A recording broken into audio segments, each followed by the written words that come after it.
Good morning and welcome to Sunday Soul Day, weekly fuel for your mind, body, and soul. Today we have Clarissa Phalen, a powerhouse balancing multiple roles from a major in the U.S. Army National Guard, a detective with the San Antonio Police Department, an entrepreneur, a coach. And if that wasn't enough, she's a competitive bodybuilder and a dedicated mom, single mom at that of two. Welcome to Sunday Soul Day, Clarissa. Thank you so much, Demisha, for having me. It's an honor and a privilege to be speaking with you here today. Absolutely. I could not wait for this conversation. So let me first just start off by just saying welcome back from South Korea. You were there, right? Training? Yes, yes, training with my unit for approximately 3 weeks. We were helping the Korean soldiers that were working with our US soldiers and practicing exercises. Should worst come to worst, at least we're all working cohesively and we're all, sharing the same messaging. So that was eventful and definitely a great experience seeing the country and meeting just a bunch of amazing people. Well, always thank you for your service and all that you guys and your unit does and really all of the US Army. We just so appreciate everything that you guys do. You have a remarkable background, balancing multiple roles. Let's just start with a couple of them, like, from military to law enforcement and even entrepreneurship. Like, where did you grow up, first of all? And then have you always wanted to join the military and law enforcement? Well, I grew up in San Antonio, Texas. I was born and raised there. But in high school, I was privileged to join an ambassador program where I was able to see parts of Europe, Scotland, Ireland, Wales, and during that high school trip, I realized I wanted to travel, right? Because if you only grow up in a small city, you don't know anything else. As soon as you're, experiencing other things, and it's like, oh my gosh, there's a whole other world out there. And then I had my two children in England because their father was in the Air Force. And so that's what brought us over to Europe.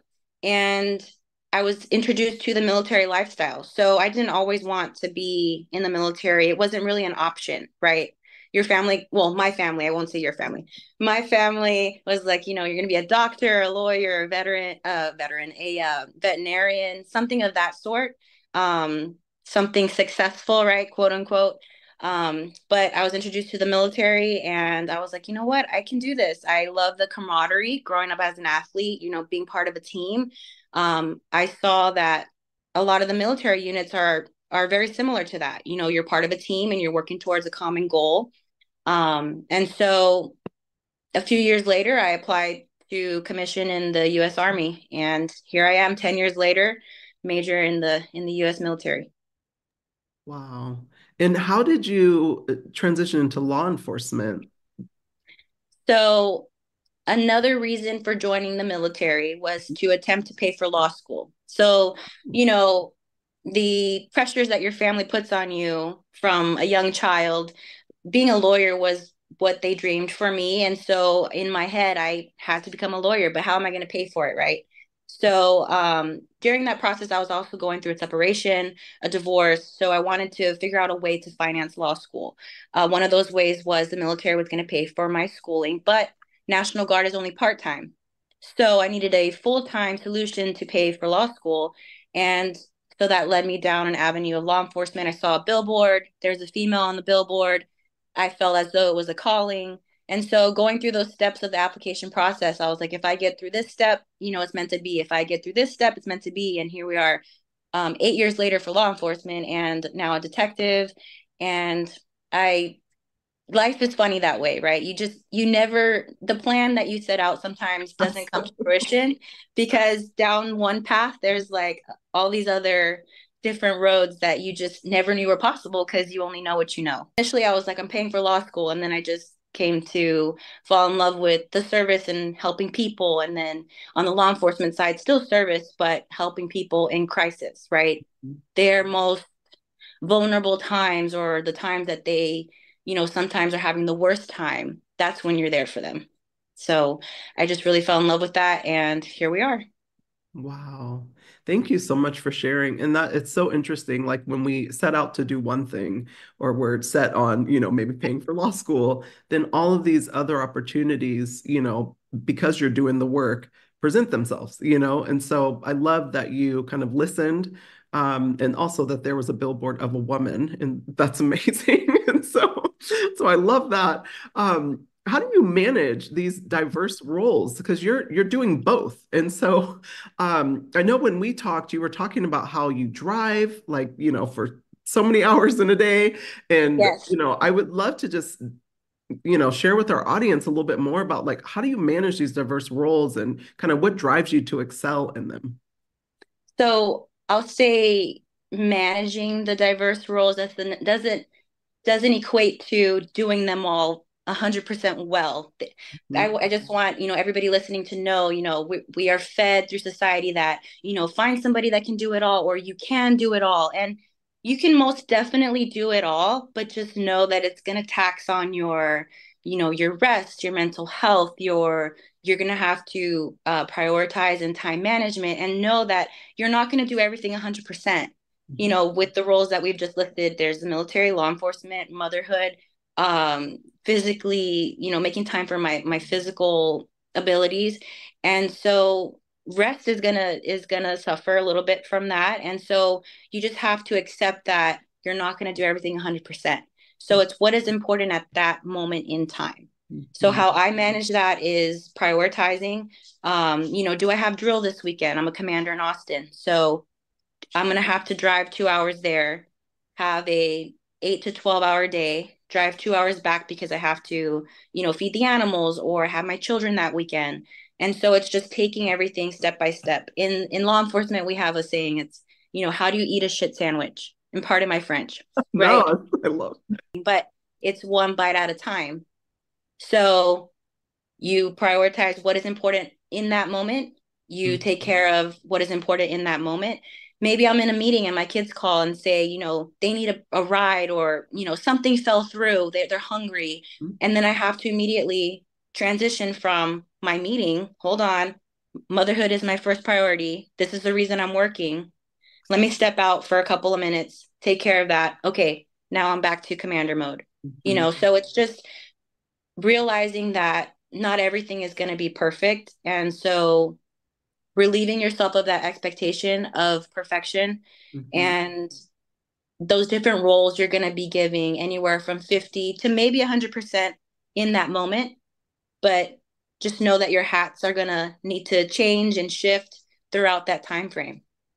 Yeah, I love that you touched on that because for people who are multifaceted, even myself included, on top of being a single mom like you of two, it's very difficult to do everything, at 100% really well every single time. And so I think, like you touched on, giving yourself that grace is so important. But one thing Yes. that I've learned, in my kind of road to coaching is that even if you're giving 50%, if that's all you have that day, that actually is 100%.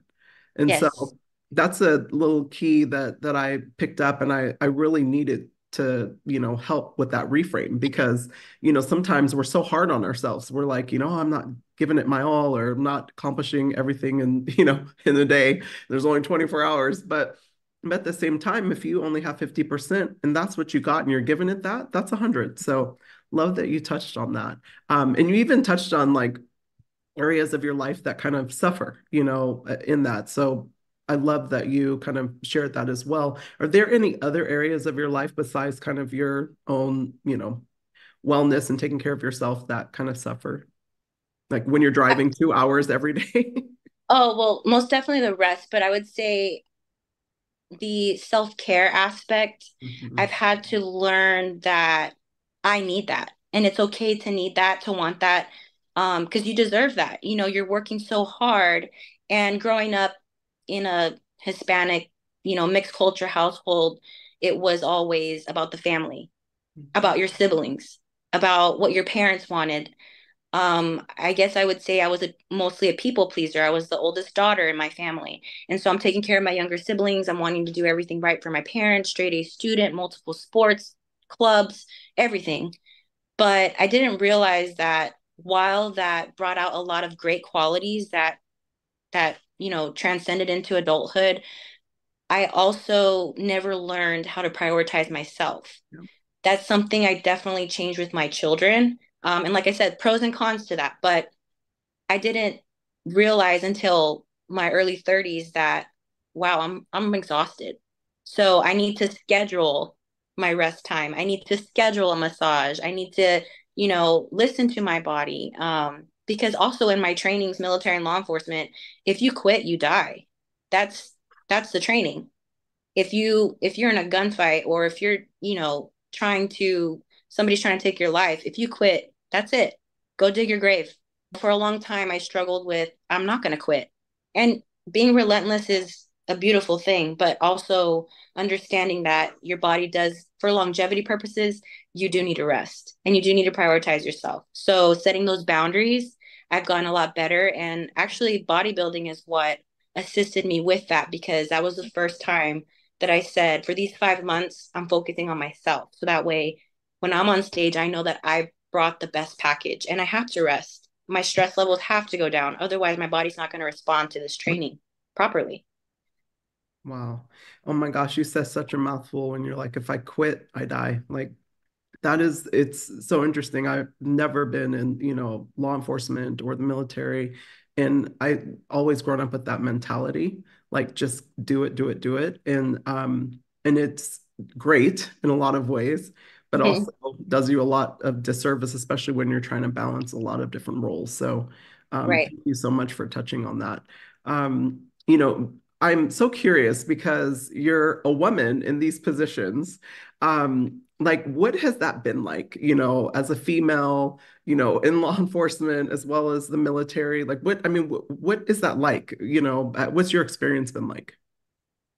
So I think it's common knowledge both the military and law enforcement are both male dominant professions. Um, I will say that being in law enforcement has helped my military career as I've ranked up in leadership, Wow. because a lot of the males are in law enforcement. Because, like I said, I'm in the Texas National Guard. So it's a part time and everybody has full time occupation. So it's either they themselves have been in law enforcement or a family member, or there's more respect for my occupation. And I think because it is a male dominant profession, that I receive a little more respect at the table. But being that I am a woman there, and the level that I'm at now strategically, during meetings that I go into, I may be the only female at the table. When I worked for the infantry division in Austin, um, that was just not common. I mean, that Mhm. was the common thing for me, was that I was the only female at the table. So I knew that not only did I have to come in prepared, but better prepared, because I'm going to get the questions, I'm going to get the little sly remarks. And it was, I don't want to say natural. It was just, I already knew that that's what I was going to Yep. get. You So expected it. It's like you expected, almost yes. expect it. Well, I want to add a layer because you not only are you a woman, but you're a woman of color, Yes. and so like I know for me in my profession, like I've always felt like I've had to be like over prepared, and Yes. always thinking like many steps ahead. I always say I'm constantly playing chess in any, area of my life, and so I wondered just in when I was kind of thinking of what I wanted to talk about today, I was like, I wonder if she kind of felt that too, in all of her different roles. Most definitely felt that. I will say on the law enforcement side, probably in a few years, I may feel more of the leadership. The number of women are less in leadership, but as far as law enforcement officers, we are blessed in San Antonio that our Hispanic officers match the culture. So the officers are Hispanic and they match the community, as whether it's 70%, or I can't tell you the exact percentage, but majority Hispanic officers, majority Hispanic population. Then we have, African American matches the African Mhm. American population, and then Caucasian matches Caucasian. So it's not like other municipalities where it's predominantly white officers serving, say, a Black community. So Mhm. I think there's a little bit more understanding and cohesion there, where we show up to calls. We understand, that in times of crisis, a Hispanic culture may be yelling. And that doesn't mean that they're being aggressive with you, they're just at a heightened Mhm. state. And so I think that has assisted us in being able to relate to our community and serve our community better. Versus if I served it somewhere else and I'm going to a home of a different culture, maybe I wouldn't understand it as best as I do. But back to military, I said I'm the only woman at the table a lot of times, or all the males are Caucasian. It just is what it is. I will say the last few years I've seen an increase in diversity. And at my change of command this past September, I chose all female leaders to do the ceremony. So in that Oh, moment, in wow. that moment, I felt, I felt as though we had to call out this moment because we had our speaker was a female. The two commanders, my outgoing commander and then I was the incoming commander. We're both female and both of color. Um, and it was just our chaplain. She was a female. No way.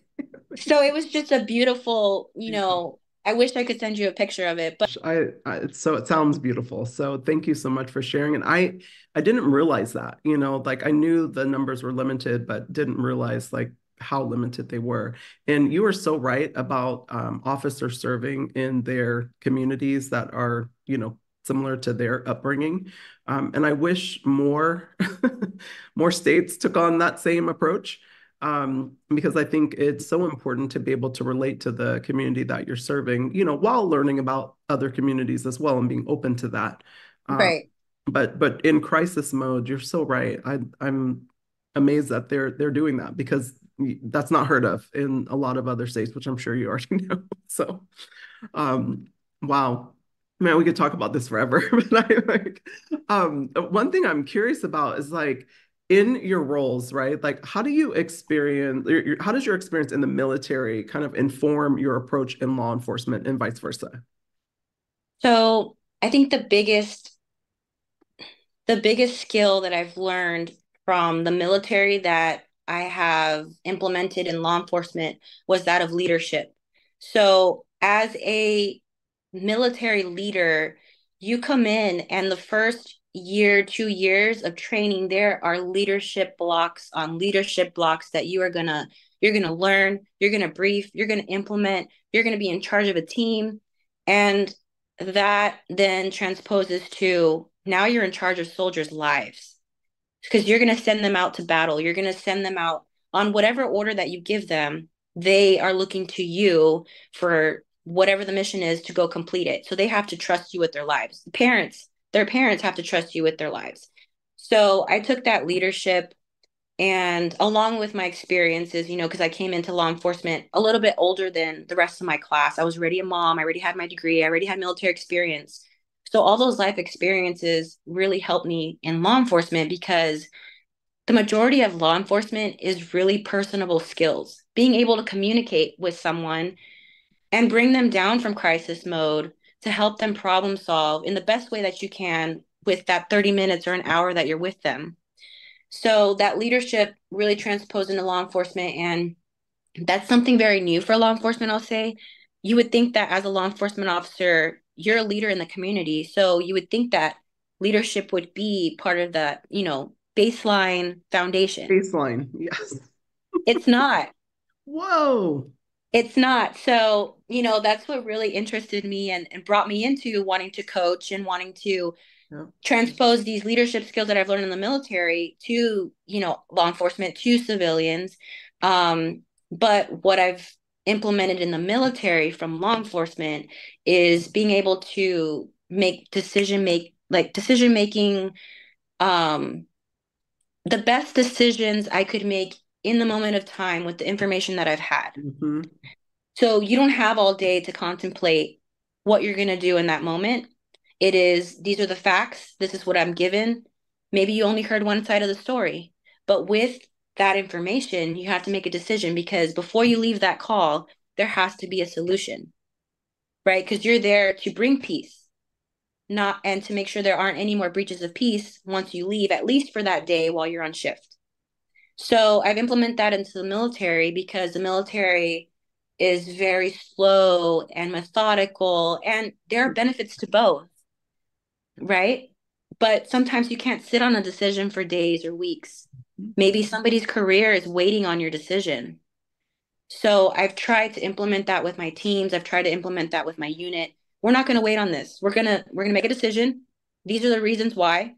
and submit it. And you rely on your subject matter experts to advise you. And then you just, there are rewards and consequences to any decision that you make. Yeah, even the ones that take forever that you're sitting on too, you know. So I love that you touched on that because that is such a gift to be able to make decisions quickly. And then, in certain situations, maybe not in all in your case, course correcting on those, Right. and iterating a lot faster, and really building that muscle because that's really what it is. Like I think a lot of times people don't trust their intuition or their Right. leadership because they haven't exercised it enough, Mm-hmm. decision making skills enough. And so they have such a hard time. Like I've worked for leaders in both ends of the stick. Some that make decisions like really quickly, and I'm like, whoa, we haven't even sat down and heard everybody, Yes. and then some that like take months, and then it's like it just really stalls progress, and Right. so I love that you touched on that. One of the things that you mentioned, which I found really amazing, is during this time, all of your driving 2 hours a day, all the stuff that you're doing in your life, including entrepreneurship, coaching, and raising your children, you lost your father as well. Um, how did you balance that loss, juggling and also coping with grief during that time, losing a Yes. parent? Tell me about that. So we just actually celebrated his 10-year anniversary this April. So it's been 10 years, and his loss was the absolute hardest loss, most traumatic loss that I've felt in my life.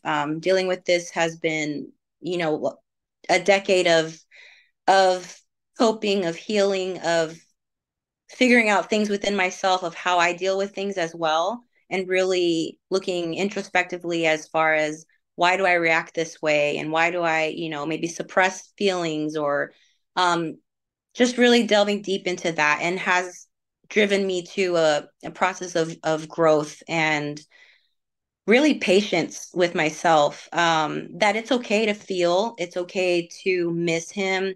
But he passed away right before I left to basic training. So he passed away and we buried him the day before I left to basic training. So I really didn't even have time to grieve. And there was I don't want to say a little bit of animosity. There was friction between my mom and myself because she was then in charge of watching my kids while I was at basic training. So she didn't really have all the freedom to grieve either because she was busy helping with my children. But then we fast forward a few months later, and she actually thanked me for choosing her to raise my kids because she said had she not had that responsibility of raising her grandbabies, she doesn't know where she would have been mentally. That raising them helped her get through those first few months and saw the purpose in life. Yes, we had younger siblings, but raising younger children is just different than raising teens. So Absolutely. you know, I think life, you can't really explain it, and we try to reason it as best we can. Um, we just really keep his memory alive and the lessons that he taught us alive, where he told us, whatever you do, I don't care what you do, but you're going to be the best at what you do. His favorite Bible verse was from Timothy, I have fought the good fight, I have finished the race, I have kept the faith. So, and I have that tattooed on my arm, but as well as a portrait of me and him. But that whole time during military training, that's what I reflected back to was I'm fighting the good fight. I'm not going to quit. That's what has driven me my whole life. And he was my biggest supporter. So I can still hear him cheering for me at cross country meets and track meets. And um, it pushes me through during the hardest times. So while it was the hardest thing to lose him, I know I gained an angel that's with me all the time. Oh my God, that's so beautiful. I love that Bible verse. That's so beautiful. And love that you carry his memory like that, with you. And it's so beautiful. Allows us to celebrate them in a way, even while grieving. And the reason why I brought that up, because, one thing that is such a common denominator with really all of our guests and all of us, all it's a human experience that we're experiencing, but is grief and loss and pain and transitions. Like that's the common denominator, and it doesn't miss any of us, no matter what our sexual orientation is, our belief systems, our race, like it doesn't miss any of us. And so that was a big reason and driver for Sunday Soul Day, because, you know, we all have these incredible backgrounds, that we've gone through life and doing, extraordinary things, some of us more extraordinary than others. But we have these moments of transition, of pain, of grief that just maybe take us down, and then how do we get through that? Hmm. What does it look like on the other side? And the reason why I wanted to bring it up, because I know it'd been a decade, but you still feel that, and so, Yes. I'm hoping that whoever's listening gives themselves grace that, no one gets to dictate how long you grieve someone ever, and it's a process as you're going through the grief cycle, and sometimes you might relive a part of that cycle. You might get back angry again, then you might get to a different spot in the grief process. So I wanted Mhm. to share that. Is there any, kind of pieces of advice or maybe some strategies that helped you when you were coping with this? Like maybe someone who maybe recently lost a parent that you could share? One, I think connecting with others that have also lost a family member, a friend. I think this is something that most recently has come to light where we didn't talk about, um, the dark, I would say the darkness within us, right? That we suppress. We only want to show the happy things, and social media is the happy things. And I think recently there has been more growth in sharing what's going on internally, what is hurting us. And so for me, and I'm not a psychologist, and just this is what has worked for me, was doing everything in memory of him, and as if he's still here watching me, as if he's still cheering for me, um, that I'm going to continue, just as he said, to do things to the best of my ability, Mhm. whatever it is, whatever makes me happy. I know would make him happy. Just understanding that healing is not linear, like you're saying. We may have a good few weeks, a good few months, but understanding that it's a rolling type of line. It's not linear. Yeah. And something may trigger it. I recently did a promotional marketing event for Dark Sport. They're a bodybuilding company, and they asked for participants to submit a story to a campaign called "We Wish You Were Here." And so it was another opportunity for me to share his story. So for me, every time I get to share his story, every time somebody asks me about my tattoo, I'm able to share his story, share his memory, and that is what has helped me heal. So I would say any moment that you get to share, try not to suppress it. I know sometimes we want to mask our emotions, we want to be strong, but everybody is hurting in their own way. Hmm. And so, when you ask somebody how are you doing, or don't just leave it at, if they answer you, I'm fine. Well, ask a little bit further, because you never know what impact you can make, and allowing them to share what their true feelings are, what they're really going through.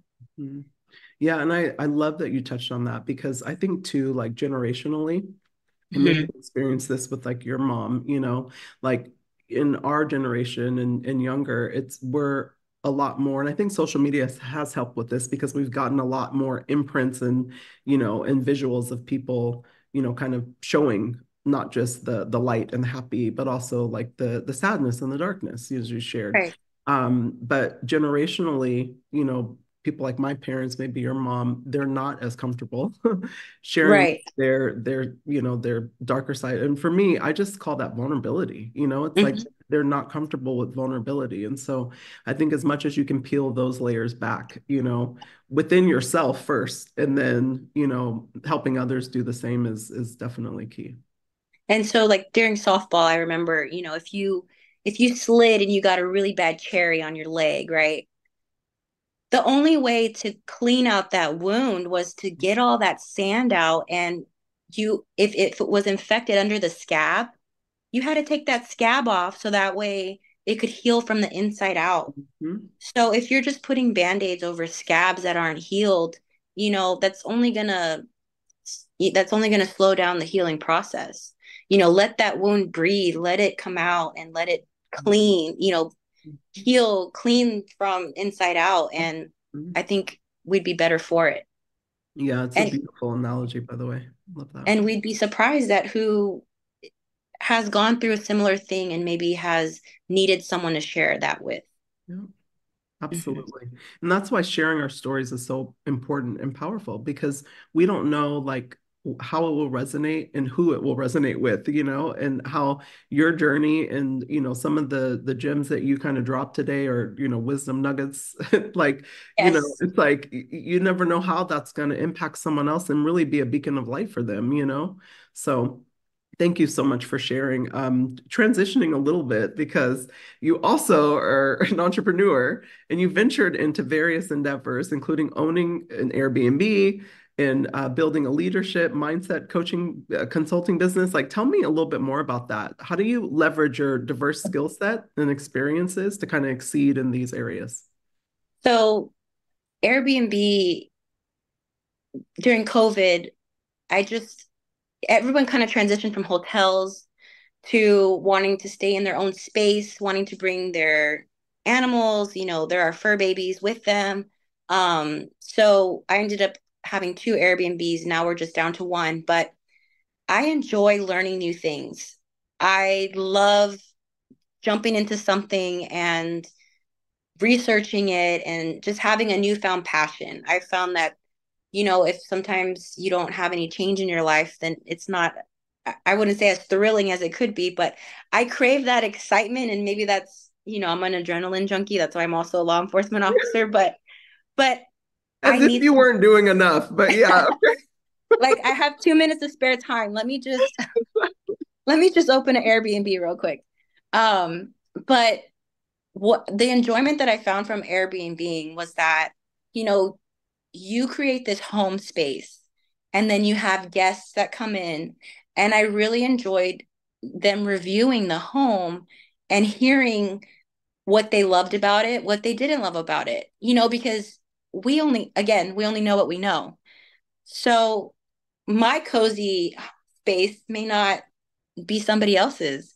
And so just hearing that feedback and then really the positive feedback of they really enjoyed their stay because of this reason or that reason, that is what I enjoyed in the Airbnb process was having a home that strangers could come into and that they enjoyed and that made their vacation a relaxing one. Now, as far as leadership and mentorship, I partnered with Luis Garcia, who has created a number of businesses, Milan Candles, Law of Ambition, No Sympathy for the Lazy. And what really resonated with him was that he's prior military.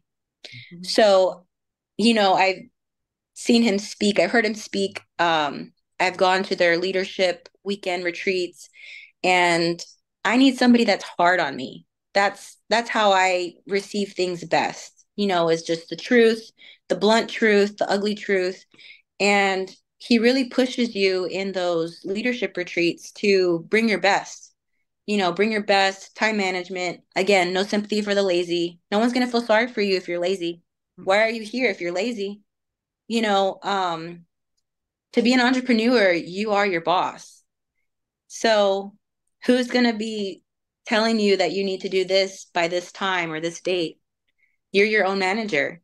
So the leadership coaching, like I had shared with you before, I had wanted to bring into the law enforcement community as well as into civilian lifestyles and specifically mothers, single mothers that they may just need a little bit extra support. So Louise helped with building that website and kind of getting me on my feet.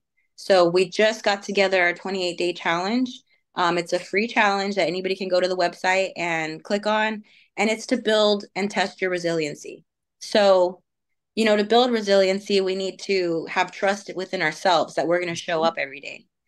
So this 28-day challenge kind of builds one week onto the next, little changes every day, and to see, will you stick with it for 28 days? If you stick with it for 28 days, you can make another change in the next 28 days, in the next 28 days, and it kind of builds that trust within yourself, which then, like you mentioned earlier, without practice in anything, you're not going to get good at it. But at least then you'll have that trust within yourself that I can do this. I am resilient. I two follow-up questions to that, but first, because I'll ask the follow-up question actually, and then I'll make my comment. But is your leadership style the same, like that blunt, hard truth? Like, are you approaching your coaching the same way, or is I that just what you need?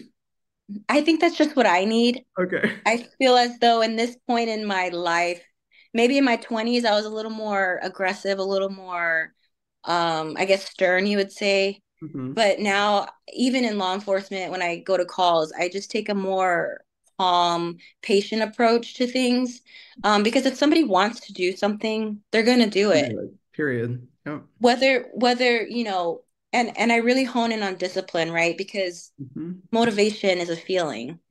You won't always be motivated. And we hear this from coaches all over. But discipline, when you make it a part of your job, you have to take your kids to school. Otherwise, you're going to get in trouble, right? The truancy laws and everything else. Your kids have to make it to school. So you're going to take them to school. You have to have some your purpose. Your purpose has to be stronger than just you. So, building So on that. good. It's so Building on. good. No, I love that you said that because I think that's what makes people fall off, right? Mhm. Because their purpose or their why, isn't strong enough. And Right. I've noticed that, like when you're not, and it's important to attach some feeling in it, right? Like so then it's strong enough in you so you can feel it through your five senses. Right. And the thing that I've noticed is like, with discipline, it's like really keeping promises to yourself and Yes. not breaking those promises to yourself. And a lot of times most people are better at keeping promises to others but not Yes. themselves.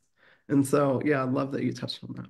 There's, and that goes back to my upbringing is Hmm. I I had to do for my siblings, but I wasn't taught to do for myself. So for 30 plus years, that's all I've known. And so now this is a new concept where I'm allowed to do for myself. I work hard. So what are my goals and my wants? The bodybuilding competition, 5 months of not, I wouldn't say fun, but the reward and learning experiences throughout that. I am doing it again because I am so intrigued on what the body and the mind is capable of doing when you really put 100% in. Now tell me about that. How did you start that process? Because that is so, I mean, first of all, it is like I've seen the workouts. I've seen like, I have a friend that does this as well. And I am amazed at how her body has transformed. I've known her since she was a little girl. And so I'm so fascinated. Like, what made you go down that journey? And tell us a little bit more about like, you competing. And I know you said you're going to do it again, so can't wait to hear about this. So it all started as a bucket list, just right, just an item on the bucket list. So there's power in you writing lists and writing what you want. And I am a list checker to the end. Like if I put it on a list, I may not do it right now, but I'm going to do it. And so I did it. Wow. And I was just, I will say that I prepared probably more than many people that their first competition they would have. And what I mean by that is I got a competition coach, I got a posing coach. My Mm. competition wrote my workout plan. So then I got a trainer to make me do those workout plans because I didn't trust myself to push myself hard enough. The meal plans, I got a meal prep company that made my food because I am too busy, right? Who's too busy?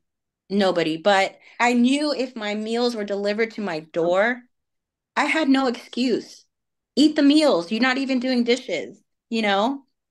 So you, I had a team that really Mm. created a strong support system where So, all I had to do was show up for my 1 hour training session and my 1 hour cardio. As we got closer to the show, cardio increased and food decreased, and that's when it gets really, really hard. But again, the reward was phenomenal. Being on stage, I grew up as a dancer when I was younger. So bringing out those inner child, I'll say activities that you just got joy from in adult, you know, I don't want to say like these competitions or these performances. It brings those kind of memories to light and something to definitely be proud of. oh my gosh, I love that. And I love that you went in it as such a student, Yes. and really went in and, knew that you didn't know that much about it. And so you got experts in all of those different areas. And I almost feel like, down this entrepreneur journey that both you and I are on, it's like it almost serves us to get experts in those different areas that we need Yes. to excel as an entrepreneur. It's also very costly, so let's be honest. But at the same Yes. time, like you said, the reward is so great. So I love that you gave that nugget there. As you continue to pursue your goals in bodybuilding and kind of prepare for future competitions, what strategies do you employ to stay motivated or disciplined as you're training and within your nutrition? Like, are you going to continue with those coaches? I am continuing with those coaches. I will say so we prepared 5 months for my last show, and we are now 5 months post show from the last one. And so these 5 months and probably this next month, so making it six, was more of a growing phase. I love lifting. I love cardio as far as being able to have that 45 minutes to myself of listening to a podcast or a book and just, I'm working out, but both my mind and my body at the same time. Um, Now these next 12 weeks, 15 weeks of cutting won't be as enjoyable, but what does motivate me or helps me to be motivated, is finding new music, finding people that are just as driven in those career fields.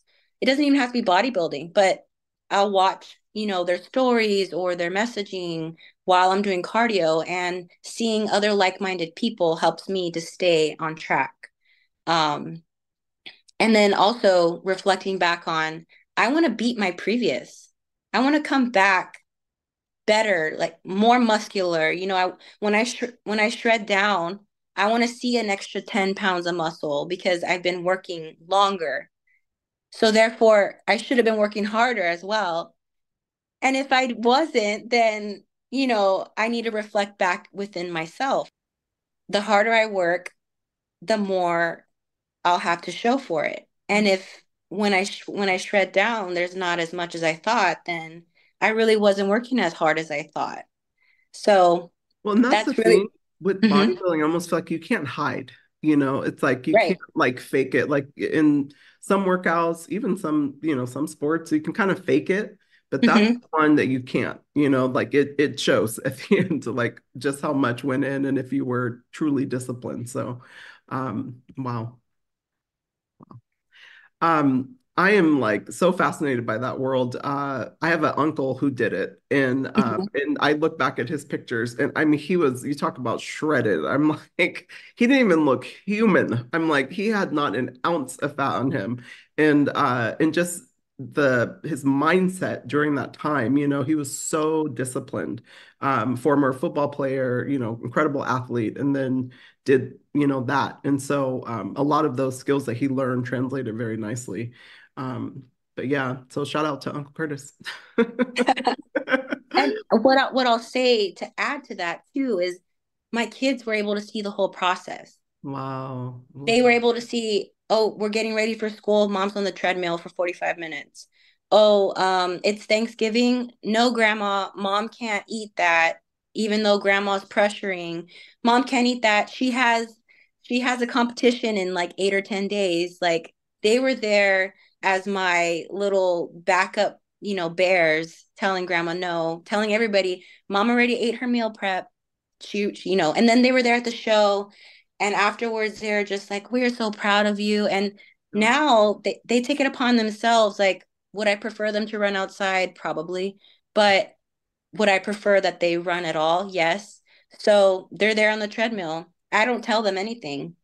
They take it upon themselves to, do their own workouts. And I love that they imitate what they see. Children truly do. And without me forcing them to. Absolutely.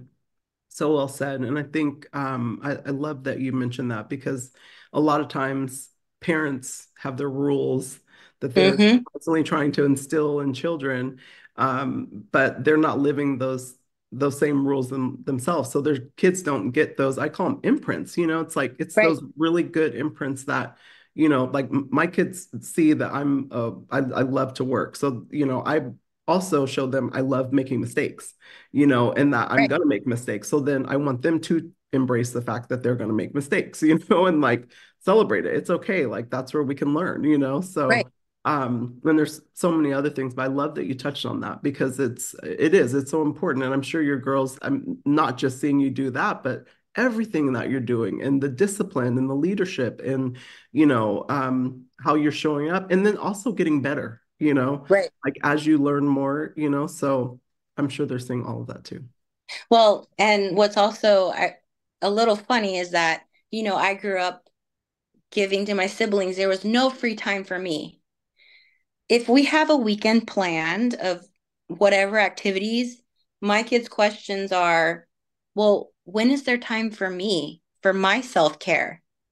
So it just goes to show that very quickly, generationally, when you make those changes, Mhm. they learn very fast that this is something I enjoy. And I can't be upset when they ask me that. I have to tell them, don't worry, we're going to schedule, it's only going to be 1 or 2 hours of you being able to relax because we have these activities, but tomorrow you're going to have more time or, whatever the case. But it just goes to show that whatever you yourself prioritize, your children are going to follow. Absolutely. Well, it's perfect segue into my next question because one question that I'm always so curious about, because we're all so different and all need different things at different moments. But as a single mother and all that you've accomplished, both professionally and personally, how do you prioritize your self-care and maintain really that kind of balance, if you maintain balance in all your demanding roles? Let's just I be will real. I will say my balance is chaotic.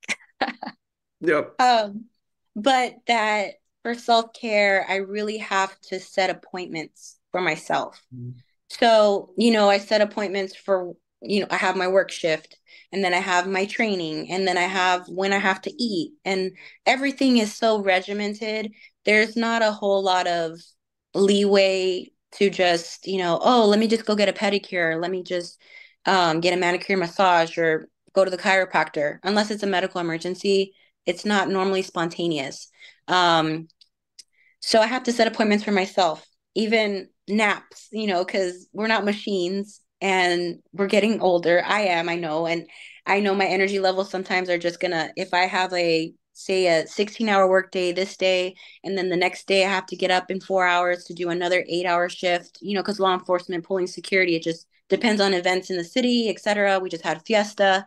Um, you just have to prioritize your rest, what you need. And for me, that's setting appointments for myself. Yeah, do you Because time block your day? Is I that how do. yeah, wow.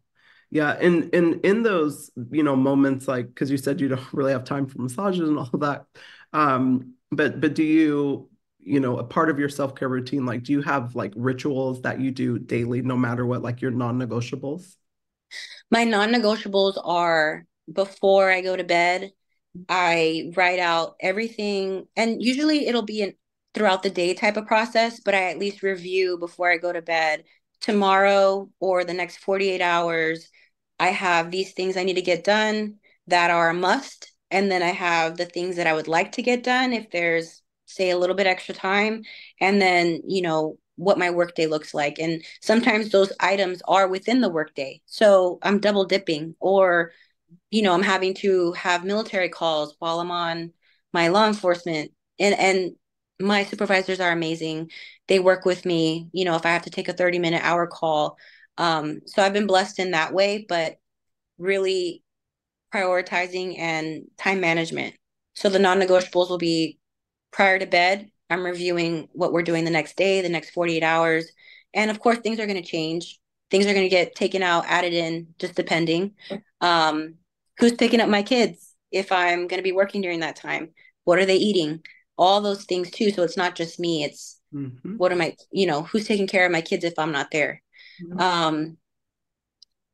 I try during my cardio to listen to something that I enjoy, whether that's entrepreneurship or a Jay Shetty podcast or part of David Goggins' book. Like, I love David Goggins. I can listen to him. And again, right, that's that blunt Yeah, truth that blunt truth, hardcore. in your face. Yes, Yeah. that's what No I need. bullshit. Yeah. Yeah. Yes. Like that his knee's about to give out and he's hiding ibuprofen in the sand. Like, that's the stuff that definitely lights a fire within me. Gosh, And I love that you mentioned that book, because I was going to ask you about that. Like, are there any books that really get you going? So I'll definitely be adding that to the list. chapters 4 and 5 specifically. Ooh, okay. All right. Say less. If you don't read anything else, chapter 4 and 5, but the whole thing is amazing. I will read that over and over again. I will listen to it over and over again. What legacy do you want to kind of leave behind, in terms of your impact in the military, law enforcement, as well as entrepreneurial communities? So there's a quote by Maya Angelou that people will forget what you did, but they won't forget how you made them feel. And that's not exactly the quote, but paraphrasing that, whatever I'm doing in whatever role, I want people to remember how I made them feel. And I always want to leave them better than I found them. Amazing. Amazing. Thank you so much for coming on Sunday Soul Day, blessing us with all your wisdom and what I like to call gems. I really appreciate you coming on, sharing your incredible journey, and really so much more to go, because now you're building a coaching business, so we got to bring you back on to talk a little bit more about that too. Most definitely. And thank you so much, Demisha, for having me. It's an honor and privilege. And I hope that we continue to be connected. Absolutely. And shout out to Luis Garcia for connecting us. So yes, shout out to Luis. I will have to tell him thank you. Absolutely.